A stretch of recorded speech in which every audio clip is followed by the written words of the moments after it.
నవంబర్లో IVF ప్రొసీజర్లో 50% of అన్ని 49 బ్రాంచ్లో త్వరపడండి. విశ్వోపప్లవ శమనైకబద్ధ దీక్షం విశ్వాసస్తవకిత చేతసాం జనానాం పశ్యామః ప్రతినవకాంతి కందళార్ద్రం పశ్యామః పథి పథి సత్శైశవం మురారేః. శ్రీకృష్ణుడి శైశవమూర్తి ప్రతి మార్గంలోనూ కనపడాలి మనకి. కృష్ణుడు అంటే కృష్ణుని బాల్యం ప్రతి చోట కనపడాలంటే ప్రతి బాలకుణ్ణి కృష్ణుడిని చూసినంత ముచ్చటగా చూసుకోవాలి మనం. అంత బాగా చెప్తున్నారు చూడండి. అయితే మనం కాళీమర్దనం గురించి చెప్తున్నాం. వేసవికాలం ప్రారంభమైందట ఆ రోజుల్లో. వేసవికాలం అయ్యేసరికల్లా, వేసవికాలం అంటే ఏమిటంటే గంట గంటకి దాహం వేస్తుంది. ఎక్కడ నీళ్లున్నాయా అని జంతువులు, పశువులు, మనుషులు కూడా వెతుకుతూ ఉంటారు. ఈ గోపబాలుడు గోపాలకులు కృష్ణుడు బలరాముడు కూడా అన్నం తెచ్చుకుంటారు కానీ నీళ్లు తెచ్చుకోరు. నీళ్ళకి వీళ్ళకి యమునా నది ఉంది, చెరువులు ఉన్నాయి, మడుగులు ఉన్నాయి, బోలెడు. అయితే ఏమైందట, ఈ ఒకనాటి వేసవకాలం నాడు బలరాముడు రాలేదట.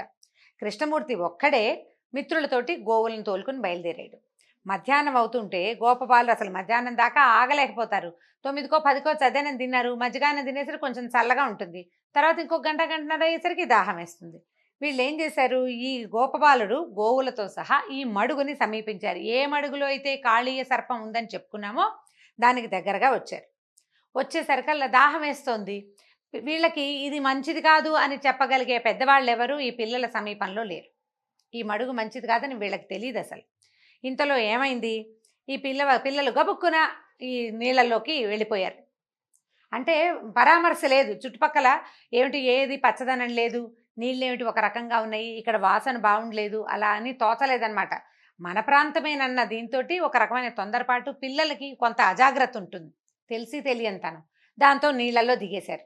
దిగటము ఈ నీరు కొద్దిగా ముట్టుకున్నారంతే, నోట్లోకి తీసుకున్నది కూడా లేదు, మరణించారట. ఈ యోగేశ్వరేశ్వరుడైన కృష్ణుడు బాలురందరికీ రక్షణగా ఉన్నాడు.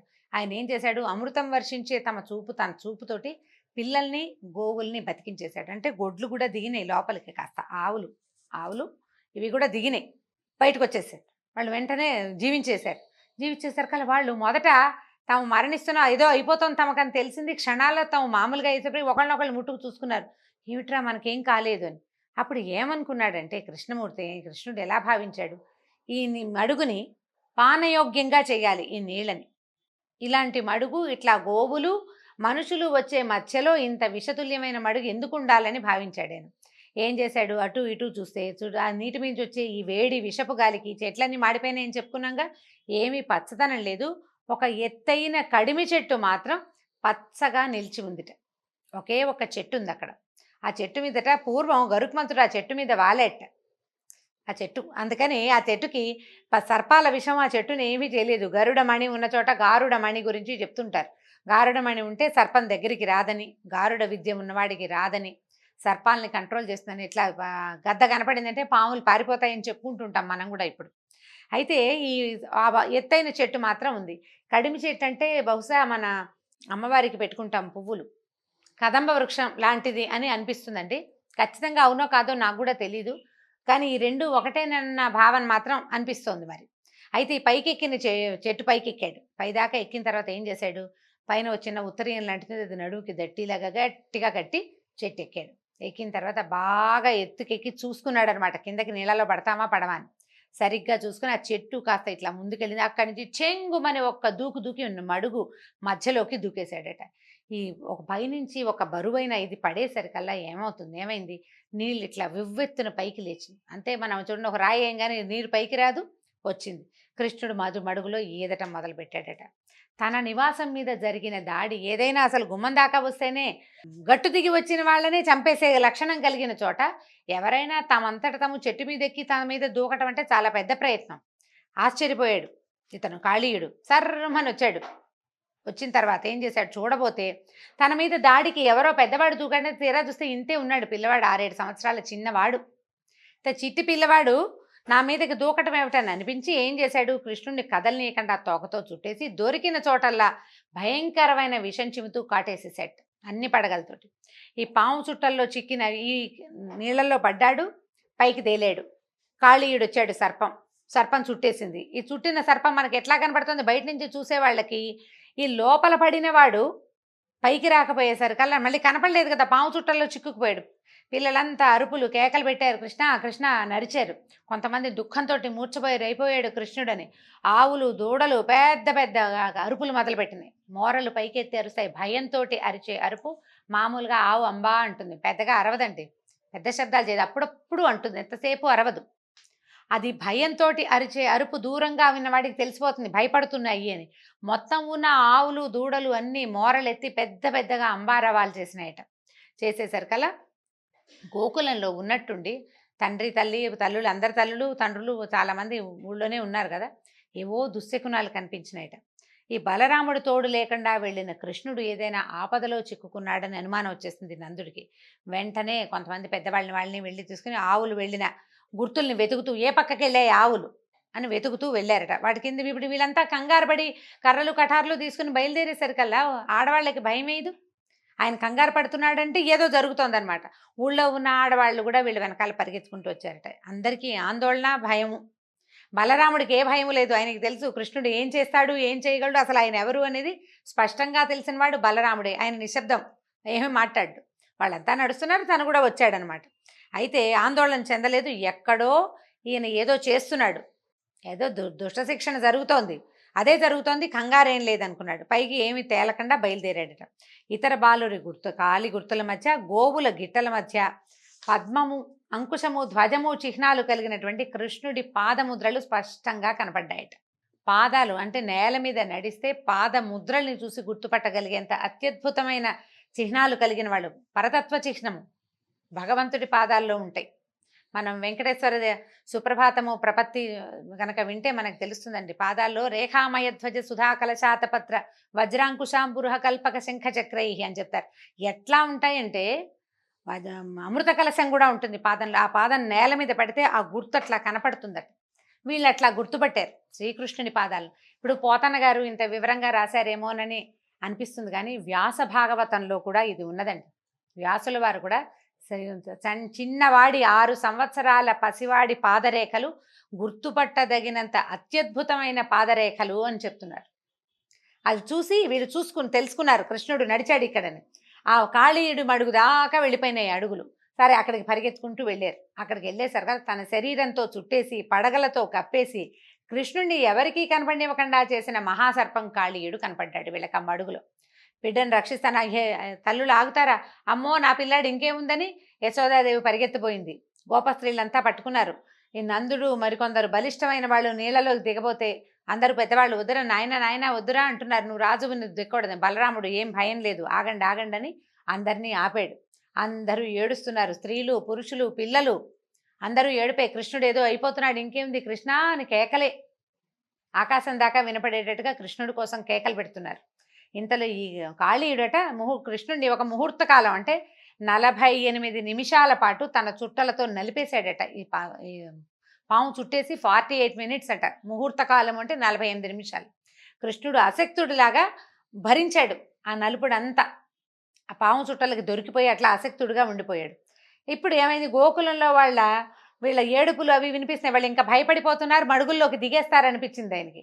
ఇప్పటిదాకా కాళీయుడికి ఆయన సరదా తీర్చుకునేందుకు, ఆయన వేడుక తీరేందుకు సమయం ఇచ్చిన వాడు ఒక్కసారిగా ఇక చాలనుకున్నాడు. శరీరాన్ని పెంచడం మొదలుపెట్టాడట. శ్రీకృష్ణుడు పడగలు లేస్తూ ఉంటే ఇతను శరీరం పెరుగుతుండేసరికల్లా అదిమి ఉంచిన పడగల మీద ఒత్తిడి, పడగలు 100 పడగలు ఉన్నాయట అతనికి. ఇవి ఒత్తిడిని తట్టుకోలేకపోయినాయి, సాగదీస్తున్నట్టు అయిపోతుంది. రబ్బర్లా ఉంటుంది పాము చర్మం. అక్కడ చేసేది ఏం లేక ఈ మహాసర్పం ఏం చేసింది, చుట్టేసి తలతో అణిచేసింది అనమాట, పడగలతో అణిచేసింది. శరీరం పెరుగుతుంటే ఈ పడగలు వెనక్కి తోసేయబడుతున్నాయి, నొక్కేయబడుతున్నాయి. మెల్లిగా పడగలు పైకెత్తి చూస్తూ ఉండిపోయింది. ఇట్లా సర్పం వెనక్కి వచ్చేసింది. ఈయన ఈ చుట్టల మధ్యలో నుంచి పైకి పెరుగుతున్నాడు. తల వెనక్కి పెట్టి ఈ పడగల్లో ఉన్న ఇన్ని కళ్ళతోటి అని నిర్ఘాంతపోయి చూస్తోంది అనమాట. ఈ పెరుగుతుంటే శరీరం నిలువే కాదు కదా, అడ్డంగా కూడా పెరుగుతుంది. నిష్ఫలమైన రోషంతో చూస్తోందట సర్పం. ఈ పెరిగేసరికల్లా ఈ గట్టిగా పట్టి ఉంచాడు కదా చుట్టలు చుట్టి, ఈ చుట్టలు సాగిపోవటం మొదలుపెట్టినాయి.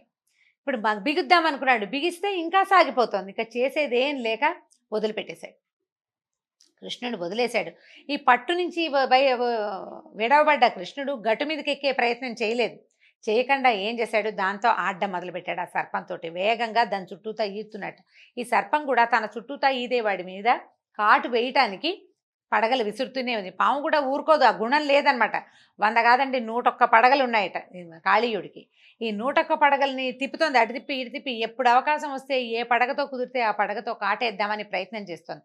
అట్లా కాసేపు ఆడి కృష్ణుడు ఒడుపుగా దాని మెడ పట్టుకుని పడగల మీదకి ఎక్కేశాడు. సర్పం తల మీదకి ఎక్కాడనమాట.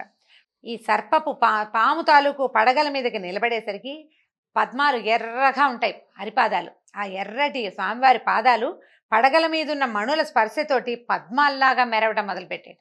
ఈ పాము సర్పము దివ్య సర్పం. ప్రతి పడగ మీద దానికి మణి ఉంది. ఆ మణులు 101 మణులు, వాటి మీద ఈ ఎర్రటి పాదాలతో నెక్కేసరికల్లా ఇంకా ప్రకాశవంతంగా మెరిసిపోతున్నాయట పాదాలు. అఖిల కళలకి ఆది గురువైన శ్రీహరి కృష్ణుడి రూపంలో ఈ కాళీయుడి పడగల మీద నాట్యం చేయటం మొదలుపెట్టాడు. కాళీయుడు ఇప్పుడు కాలు కదిలినప్పుడల్లా ఏది తన వైపుకి వంగకుండా పైకి వస్తుందో దాని మీద తొక్కడం మొదలుపెట్టాడనమాట. ఏది ఒక్క పడగని కూడా కాలు తగలనివ్వకుండా లేదు.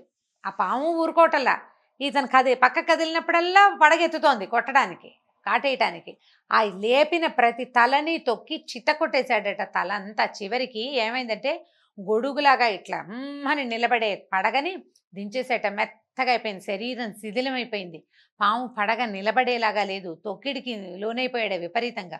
కాళీయుడి భార్యలు తెలుసుకున్నారు, నాయన ఇగో ఈ చంపేసేలాగా ఉన్నాడని అనుకుని ఏం చేశారు, పరిగెత్తుకుంటూ వచ్చేసారు. ఇంకాసేపు గనక ఆ పాదాల కిందే ఉంటే ఈయన మనకు దక్కడని భావించి ఇద్దరు పరిగెత్తుకుంటూ వచ్చారు. ఇద్దరు భార్యలట.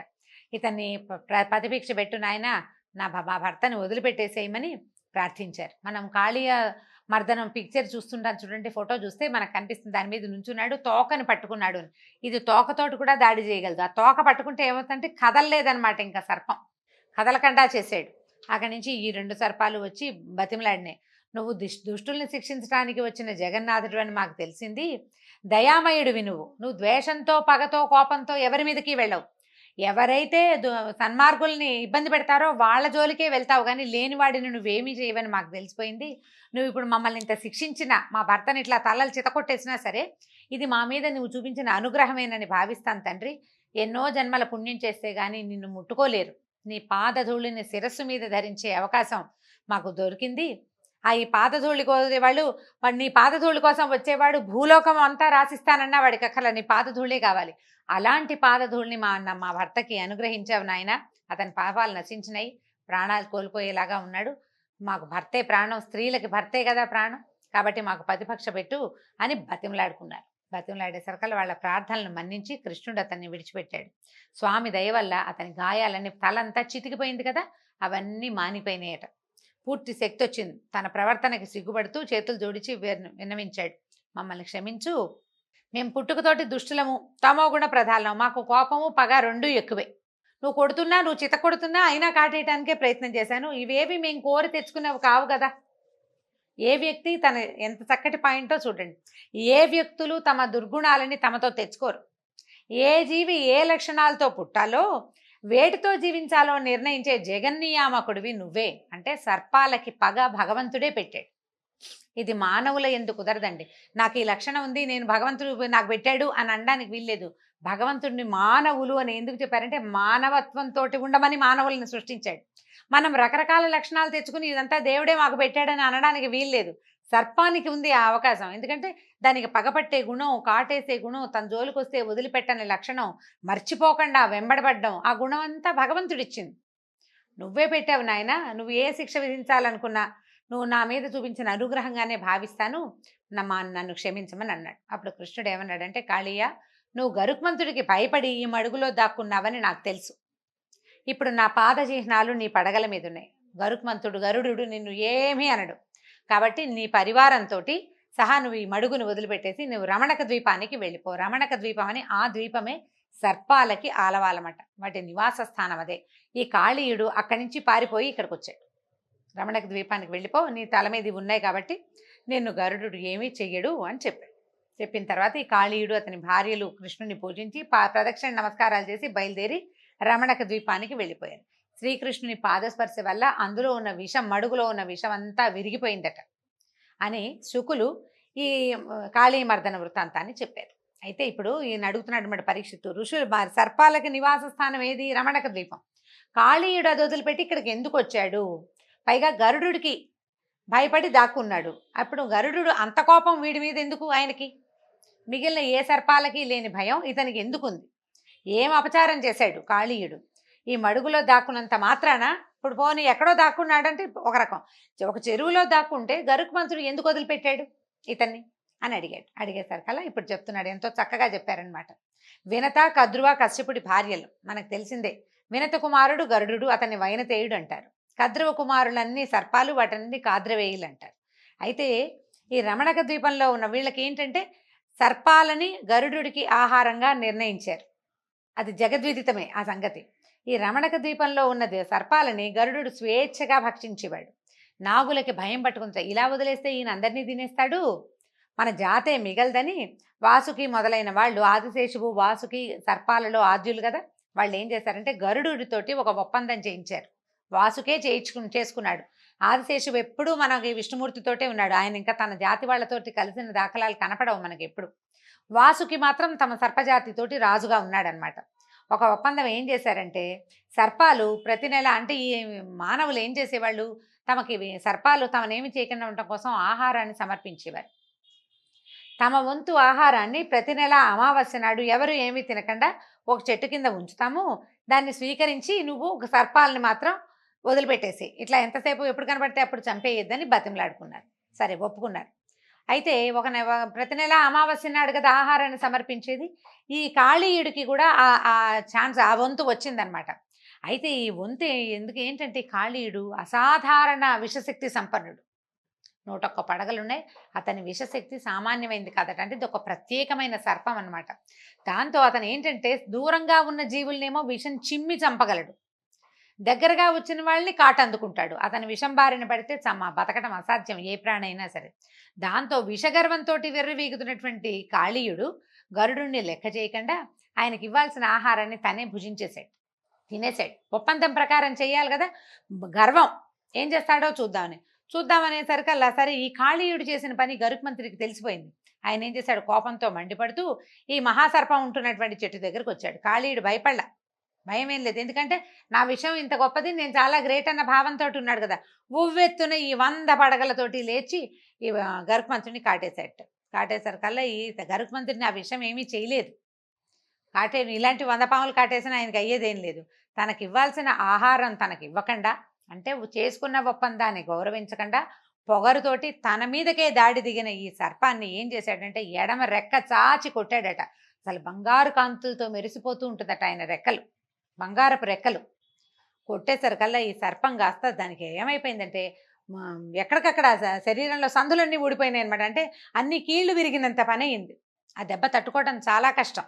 ఈ గరుత్మంతుడు పొడిచి చంపి ఉండవచ్చు, ఆ పని చేయలేదు.